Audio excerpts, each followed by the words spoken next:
Chemistry chemistry chemistry है ना, बहुत कंफ्यूजन है। क्लास 10 के बच्चे ना इतना कंफ्यूज हो रहे हैं, पूछो मत केमिस्ट्री से। मैम क्या पढ़े केमिस्ट्री में, कैसे पढ़े, कहाँ से स्टार्ट करें? अरे भाई इतना कंफ्यूजन क्यों है? सबसे स्कोरिंग सब्जेक्ट कौन सा है? केमिस्ट्री है भाई। और स्टार्टिंग के 4 चैप्टर किस क्या है आपके? केमिस्ट्री के हैं। तो जिसमें सबसे पहला वाला चैप्टर है ना, उस पर कॉन्सेंट्रेट पहले कर लो, और कुछ ध्यान मत दो, सबसे पहले उस पर ध्यान दो। जल्दबाजी उस चैप्टर के लिए नहीं करनी है आपको। मतलब केमिकल रिएक्शन एंड इक्वेशन का जो चैप्टर है वो आपको बहुत अच्छे तरीके से अपना कॉन्सेप्ट क्लियर करके, बिना रटाफिकेशन, बिना रटे हुए आपको वो पढ़ना है। वो चैप्टर इसलिए पढ़ना है क्योंकि उसमें जो केमिकल रिएक्शंस के बारे में बोला गया, एक चीज वो, और दूसरा types of chemical reaction, types जितने हैं सारे बता दिए गए हैं। और यदि आप acid basis and salt second chapter देखोगे, या थर्ड की बात की जाए, मेटल नॉन मेटल की बात की जाए, या कार्बन एंड इट्स कंपाउंड के चैप्टर की बात की जाए, तो भाई जितने भी रिएक्शंस आ रहे हैं ना, टोटल आपके 4 चैप्टर में 74 से 75 रिएक्शंस हैं। तो ये जितने भी रिएक्शंस आगे आएंगे ना, ये कवर किससे होने वाले हैं? यही फर्स्ट चैप्टर के टाइप से। क्योंकि कहीं ना कहीं कोई ना कोई क्वेश्चन जो उसमें रिएक्शन होगा, कॉम्बिनेशन का होगा, या डिस्प्लेसमेंट का होगा, या ऑक्सीडेशन का होगा, मतलब यही टाइप्स में आने वाला है। तो मैंने क्या बोला बच्चों कि आपको पहले क्या पढ़ना है? आपको पढ़ना है सिंपली सबसे पहले फर्स्ट चैप्टर, और फर्स्ट चैप्टर को रटना नहीं है, ढंग से पढ़ना है। केमिकल रिएक्शन में सबसे पहले आपको क्या करना है? देखिए जहां पे लिखा होता है सिंपल सा, कहीं कई जगहों पे ऐसे H2 लिखा है प्लस O2 लिखा है, वाटर बन गया, तो इसको तो बच्चे वेरी इजीली सॉल्व कर लेते हैं। अरे हाँ यहाँ पे 2 हो गया, इधर 2 हो गया, सॉल्व हो गया। लेकिन जब वर्ड इक्वेशन दिया होता है, वर्ड इक्वेशन क्या कि कॉपर सल्फेट है ना, मैंने वर्ड इक्वेशन बोल रही हूँ, कॉपर सल्फेट रिएक्ट कर रहा है किसके साथ? आयरन के साथ, ऐसा कुछ हो गया। तो अब ये वर्ड इक्वेशन में बच्चे कंफ्यूज होते हैं। क्या कंफ्यूज होते हैं? अब वो कॉपर सल्फेट का फॉर्मूला ही भूल जाते हैं। और ये और क्या फॉर्मूला है कॉपर सल्फेट का? CSO4। नहीं यार, CSO4 दिमाग लगाने लगते हैं। तो कॉपर सल्फेट का फॉर्मूला क्या है? CuSO4। वो कब पता होगा? जब आप 9th क्लास, भाई 9th क्लास के बच्चों आपसे भी मैं यही बात बोलना चाहूंगी। 9th क्लास में सबसे जरूरी जो चैप्टर है वो आपका क्या है? एटम है ना, एंड मॉलिक्यूल जो बोला गया है, और स्पेशली एटॉमिक स्ट्रक्चर को देखते हुए यदि बात की जाए, और उसको कैसे KLMN शेल में इलेक्ट्रॉन्स को हम डिस्ट्रीब्यूट करते हैं, उनकी वैलेंसीज क्या होती हैं, और उनसे बना क्रिस क्रॉस रूल, वो क्रिस क्रॉस फॉर्मूला जो होता है ना, क्रिस क्रॉस रूल से जो बनता है आपका कॉपर सल्फेट कैसे बना लिया आपने, मैग्नीशियम सल्फेट, जैसे कि एक सिंपल सा एग्जांपल है, मैंने बोला सोडियम क्लोराइड है ना, तो NaCl हुआ, कैसे हुआ? Na पे +1 होता है, Cl पे -1 होता है, क्या हो गया? पूरा नेग्लिजिबल होकर क्या बन गया? NaCl। मतलब कि अपने को फॉर्मूला बनाना आना चाहिए, क्योंकि वर्ड इक्वेशन में हम फॉर्मूला ही नहीं जानते तो बैलेंस क्या करेंगे? तो फर्स्ट चीज तो क्या है? आपको ये पढ़ना है। नेक्स्ट क्या है? पूरे टाइप्स को ध्यान से पढ़ लेना, नहीं तो ऐसा कंफ्यूजन होने वाला है, इस टाइप का कंफ्यूजन होगा, नहीं तो इस टाइप का केमिकल रिएक्शन में ब्लास्ट करने वाले हो, ठीक है ना। तो ये कंफ्यूजन ना हो तो फर्स्ट चैप्टर में वर्ड इक्वेशन में ध्यान देंगे, जिसमें फॉर्मूले पे कॉन्सेंट्रेट करना है, और दूसरी चीज क्या देखनी है? टाइप्स ऑफ केमिकल रिएक्शन, सारे टाइप्स को ढंग से पढ़ लेना है। अब जैसे कि मैं एग्जाम्पल बताऊं, क्यों ऑक्सीडेशन रिडक्शन रिएक्शन आता है आपका। अब आप देखो मेटलर्जी प्रोसेस में जाओ, यदि मेटल नॉन मेटल चैप्टर में जहां एक्सट्रैक्शन ऑफ मेटल है, वहां पे मोस्टली जितनी भी रिएक्शंस हैं आपको क्या दिखेंगी? ऑक्सीडेशन वाली दिखेंगी। तो भाई फर्स्ट चैप्टर यदि आपका कॉन्सेप्ट क्लियर हो गया तो थर्ड चैप्टर के आप रिएक्शन चुटकियों में कर लोगे ना। तो कहने का मतलब यही है बच्चों कि आपको बहुत अच्छे तरीके से फर्स्ट चैप्टर को क्लियर करना है। ओके, तो इतना चीज ध्यान देने के बाद आपको और क्या पॉइंट पे ध्यान देना है वो करना है जो आपके सारे चैप्टर्स के लिए।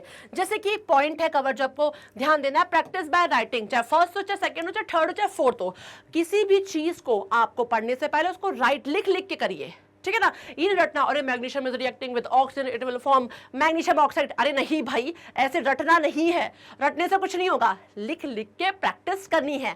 Next you should know what is the type of reaction. जो मैंने बताया कि आपका फर्स्ट चैप्टर में जितने टाइप्स है वो जान जाओगे, उनका कॉन्सेप्ट क्लियर हो गया ना, किसी भी चैप्टर में कहीं भी वो रिएक्शंस आ गए कैसे भी, अरे आप तो बोलोगे अरे यार यहाँ तो हीट प्रोड्यूस हो रही है, अरे तो एक्सोथर्मिक है, अरे यहाँ तो एब्जॉर्ब हो रही है, ये तो एंडोथर्मिक है। मतलब अपने दिमाग में यदि फर्स्ट चैप्टर का ये टाइप्स क्लियर हो गए तो किसी भी चैप्टर में कोई भी रिएक्शन आता है ऐसे चुटकियों में क्या करोगे? आप सॉल्व कर लोगे, है ना। और पूरा खेल क्या है? केमिकल रिएक्शन का स्पेशली है इसमें। फिर ये लिखा है रोट लर्निंग, वही रटाफिकेशन नहीं करना भाई, रटने से आगे फायदा नहीं होने वाला, भूलने ही वाले हैं, तो रटाफिकेशन बिल्कुल भी नहीं चलेगा, ठीक है ना। तो ये काम ध्यान रखिएगा। दूसरी बात है कि मैंने क्या बोला, कॉन्सेप्ट को अच्छे तरीके से अंडरस्टैंड करना है, किसी भी चीज को अच्छे तरीके से समझना है, और समझने के बाद उसकी प्रैक्टिस करनी है। प्रैक्टिस करनी है, लिख लिख के प्रैक्टिस करो, जैसे भी करो तब आपको वो चीज समझ में आएगा। तो यही लिखा है, if you understand the concept you will be able to write equation easily कर लोगे, नहीं तो नहीं कर पाओगे। तो इस चीज का आपको ध्यान रखना है कि जितना आप प्रैक्टिस करोगे, प्रैक्टिस करने पे ही आपका कॉन्सेप्ट क्लियर होने वाला है, ठीक है ना। जैसे मैंने एक टॉपिक बोला है कॉम्बिनेशन रिएक्शन, मैंने बोला दो सब्सटेंस आपस में मिलकर एक प्रोडक्ट बनाते हैं, तो दिमाग में बैठ गया मेरे, अरे भाई जहां भी एक प्रोडक्ट दिख रहा है इसका मतलब क्या है, वो कॉम्बिनेशन है। तो बहुत सारे रिएक्शन है, और जहां पे भी मुझे क्या दिखा कि सिर्फ सिंगल प्रोडक्ट दिखेगा तो मैं बोलूंगी अरे यार ये तो कॉम्बिनेशन है, ठीक है ना। अब दूसरा कॉन्सेप्ट इसमें क्या आएगा कि कॉम्बिनेशन तीन तरीके से पॉसिबल है, या तो आपस में एलिमेंट एलिमेंट रिएक्शन करें, या एलिमेंट प्लस कंपाउंड करें, या कंपाउंड प्लस कंपाउंड। ये तीनों केस में से कोई भी केस होगा तो हमें सिर्फ एक प्रोडक्ट मिल रहा है, दैट इज अ कॉम्बिनेशन। तो बच्चों अपने को कॉन्सेप्ट क्लियर करना है और प्रैक्टिस खूब करनी है, तो देखो क्लियर हो जाएगी बात अपनी, और हम वेरी इजीली उसको भी कर ले जाएंगे। तीसरी बात जो आ रही है यहाँ पे देखिए, ये दिख रहा है, मैं इसकी बात करूंगी, ये चीज दिख रही है फिजिकल स्टेट। क्वेश्चन में कई बार ऐसा होता है, फिजिकल स्टेट बेस्ड क्वेश्चन भी बहुत होते हैं आप में, जहां पे बोला होता है कि that metal is reacting with that solution, है ना, और इससे ये गैस प्रोड्यूस हो रहा है। तो सॉल्यूशन में बच्चे कंफ्यूज किया, अरे यार यहाँ एक्वस लगेगा कि लिक्विड लगेगा, ये ध्यान रखना है। तो अपने को ये फिजिकल स्टेट पे ध्यान देना है, गैस है कि सॉलिड है कि लिक्विड है कि एक्वस, किस कंपाउंड में क्या लगेगा, ये आपको पता होना चाहिए। ये भी फर्स्ट चैप्टर में भाई क्लियर है, तो ये करना, कि कुछ क्वेश्चन डायरेक्टली इसी पे बेस पूछे जाते हैं, जैसे कि लाइमस्टोन वाला क्वेश्चन बहुत पूछा जाता है एग्जाम में, आप देखना ये फिजिकल स्टेट से रिलेटेड है, ठीक है। यहाँ पे देखिए हीट का भी रोल है, एक रिएक्शन आ जाएगी जो आपको बताना है, तो ये चीज ध्यान रखिएगा कि इस तरीके के क्वेश्चन भी पूछे जाते हैं। अब नेक्स्ट बात क्या आई, ये जो दिख रहा है आपको, ये कहाँ से दिखा, आपको ध्यान आया कहाँ पे ये ऐसा आपको दिखता है। देखिए ये है एनसीईआरटी की बुक, और एनसीईआरटी की बुक में देखिए ऐसे क्वेश्चन दिया होता है टेबल में, इस तरीके से, ये वही टेबल है। ये कब दिया होता है, यहाँ पे देखो इंडेक्स बना होता है, कुछ क्वेश्चन होते हैं, ये तब होता है जब आपने कोई टॉपिक पढ़ लिया है, उस टॉपिक को पढ़ने के बाद ये क्वेश्चन होते हैं। हम क्या अपनी मूर्खता दिखाते हैं, हम सोचते हैं पूरा चैप्टर पढ़ लेते हैं भाई, उसके बाद हम क्या करेंगे, क्वेश्चन सॉल्व करेंगे। ऐसा कभी नहीं करना है मेरे प्यारे बच्चों। क्या करना है, topic to topic step by step पढ़ना है, और फिर ये जो टेबल में दिए हुए ना क्वेश्चंस, इनको जरूर सॉल्व करना है, क्योंकि ये आपके उस टॉपिक से रिलेटेड होगा, तो आपको क्लियर हो जाएगा, अरे यार मेरा इतना कॉन्सेप्ट क्लियर हो गया, और ये तो इस क्वेश्चन का आंसर मैंने दे दिया, ठीक है ना। तो कोई भी टॉपिक पढ़ेंगे, आपके एनसीईआरटी में जो टेबल में बुक क्वेश्चंस बने उनको जरूर सॉल्व करेंगे। नेक्स्ट देखिए, यहां पर एनसीईआरटी की बुक में डू यू नो करके लिखा रहता है, देखिए ऐसे करके, ये बहुत इंपॉर्टेंट है।